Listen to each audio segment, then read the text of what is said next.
A pleasant day, everyone. I am Irene Nocer, and we will tackle the topic manufacturing operation. What is manufacturing?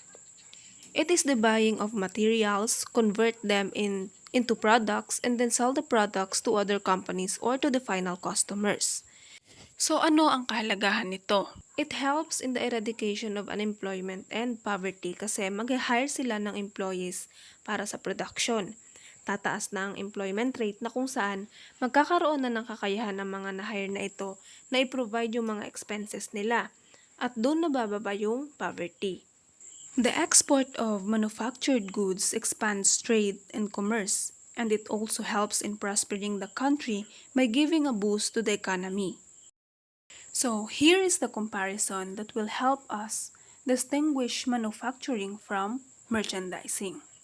Kapag sinabi kasing merchandising, kung ano mo siya binili, ganun mo rin siya ibebenta. Merchandisers will add a markup or gross profit amount and sell the products to customers at a higher price than what they paid. Kumbaga, lalagyan lang nila ng tubo. Sa merchandising, meron tayong tinatawag na retailers at distributor or wholesalers. Retailers sells products directly to customers. Kapag distributor or wholesalers naman, bibili sila ng bultuhan sa manufacturer tapos ibebenta nila sa mga retailers o kaya sa iba pang wholesalers na kagaya nila. Example ng merchandising ay yung mga grocery and department stores. Kapag manufacturing naman, nagkakaroon ng creation ng panibagong product. Bibili ka ng raw materials, tapos ipaprocess yon at yung magiging finished product, yun naman yung ibebenta mo. Example nito ay yung automotive companies, bakeries, at shoemakers.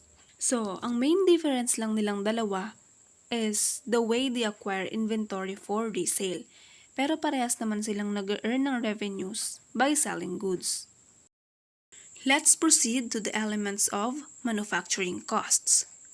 Ano ba ang manufacturing cost? Manufacturing cost is the cost incurred during the production of a product. Meron tayong direct materials, direct labor, and manufacturing overhead. First is direct materials. Direct materials are those which can be logically and readily identified with the product. Kung ano yung materials na makikita mo kahit finished product na siya. For example, lumber or wood for manufacturing furniture, steel for manufacturing automobiles. Next is direct labor. It represents labor which works directly on the product. It refers to the salaries and wages paid to workers that can be directly attributed to specific products or services. Sila yung mga machine operators or sa mga furnitures naman sila yung nag-assemble ng furnitures. The last element is manufacturing overhead. It includes all manufacturing costs that cannot be classified as direct materials or direct labor. So meron tayong indirect materials and supplies, indirect labor, and other indirect manufacturing costs. Sa indirect materials and supplies, these are the materials that are used in the production process but are not directly traceable to the product. For example is cleaning supplies. Indirect labor. It is the labor of those who are not directly involved in the production of the products. Those are the employees that assist the direct labor in the performance of their work. For example, maintenance and inspection labor and machine helpers.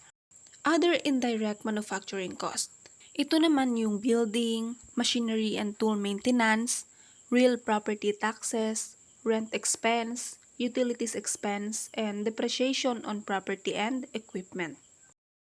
These major cost elements are at times combined into prime and conversion cost. Prime costs are all the direct cost of a product, those costs that can be traced conveniently to each unit. Direct material and direct labor costs are prime costs because they are main incremental costs of a product. Conversion costs are all manufacturing costs other than direct material costs. These are the costs that are incurred in converting direct raw materials into finished goods, which includes direct labor costs and manufacturing overhead costs. Let us now proceed to manufacturing inventory accounts. We have finished goods inventory, work in process inventory, raw materials inventory, and factory supplies inventory. Finished goods inventory. It refers to the number of manufactured products in stock that are available for customers to purchase. Ito yung mga binebenta ng mga manufacturers sa mga merchandisers. Work in process inventory. These are partially completed materials within a production cycle. Raw materials inventory. It is the total cost of all component parts currently in stock that not have yet been used in work in process or finished good production. The last manufacturing inventory accounts is factory supplies inventory.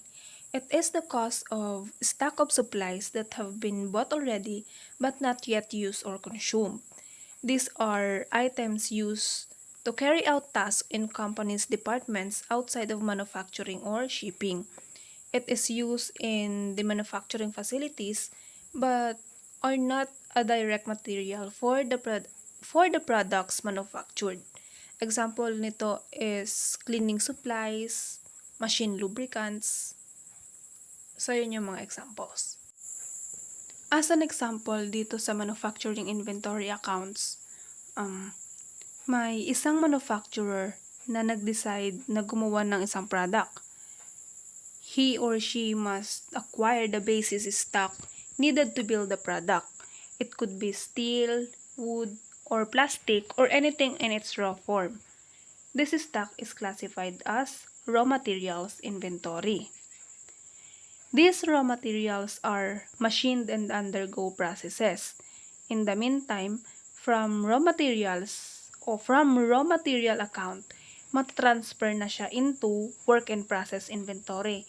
So, mula sa pagiging raw materials account, malilipat na siya sa work in process inventory. And after the goods have made it through the processes and are completely ready for the sale, ita-transfer naman siya to the finished goods inventory account. So, those are the comparison between manufacturing and merchandising, elements of manufacturing cost, and manufacturing inventory accounts. Thank you and God bless.